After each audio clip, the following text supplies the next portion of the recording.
नमस्कार दोस्तों, मैं कार्तिक नायक हूं और आप देख रहे हैं खबरों की खबर। दोस्तों, रूस और यूक्रेन के बीच बीते 3 साल से छिड़ी जंग अब निर्णायक मोड़ की ओर आ खड़ी हुई है। यूक्रेन ने रूस पर अब तक के सबसे बड़ा हमला किया है। यूक्रेन ने ड्रोन की मदद से रूस के 5 एयरबसों को निशाना बनाया।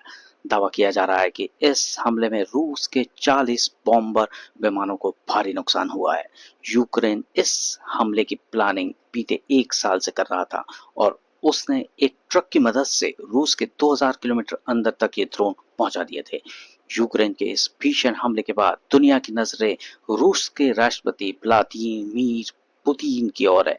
माना जा रहा है कि इस हमले के जवाब में पुतिन कुछ बड़ा कर सकते हैं, जिसमें न्यूक्लियर वॉर भी शामिल हो सकता है। दरअसल पुतिन काफी लंबे समय से यूक्रेन व उनके समर्थक देशों को परमाणु हमले की चेतावनी देते आ रहे हैं। इतना ही नहीं, उन्होंने लंबे समय से अपने परमाणु हथियारों को हाई अलर्ट पर भी रखा हुआ है। ऐसे में जानते हैं कि यूक्रेन की एक गलती कैसे तीसरे विश्व युद्ध का कारण बन सकती है।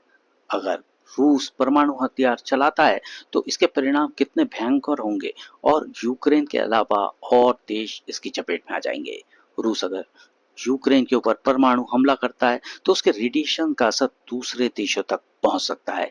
इसका सबसे ज्यादा असर यूक्रेन के पड़ोसी देशों को देखने को मिल सकता है, जिसमें पोलैंड, हंगरी, रोमानिया और मोल्दोवा शामिल हैं। इसके अलावा कुछ यूरोपियन देश जैसे जर्मनी, फ्रांस, इटली भी इससे प्रभावित हो सकते हैं। वैसे तो यूक्रेन ने रूस पर हमला ऐसे समय पर किया है जब राष्ट्रपति पुतिन की ओर से सीज फायर के संकेत दिए जा रहे थे। इतना ही नहीं, रूस का एक प्रतिनिधिमंडल हमले से ठीक पहले संघर्ष विराम पर चर्चा के लिए इस्तांबुल भी पहुंचा था। ऐसे में यूक्रेन की ओर से किए गए इस हमले को बड़ी गलती अब माना जा रहा है और इससे द्वितीय विश्व युद्ध के समय हुए पर्ल हार्बर हमले से जोड़कर भी देखा जा रहा है। दरअसल द्वितीय विश्व युद्ध के समय जापान ने अमेरिका के पर्ल हार्बर बंदरगाह पर सैन्य हमला किया था, जिससे अमेरिका को बड़ा नुकसान हुआ था। इस हमले के बाद ही अमेरिका ने द्वितीय विश्व युद्ध प्रारंभ कर दिया था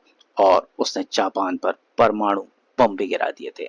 तो दोस्तों, उसके बाद का जो भयानक परिणाम पूरी दुनिया ने देखा था, वो कोई भी आज तक भूल नहीं पाया है और एक ऐसे समय पर यह स्थिति फिर एक बार खड़ी हो गई है।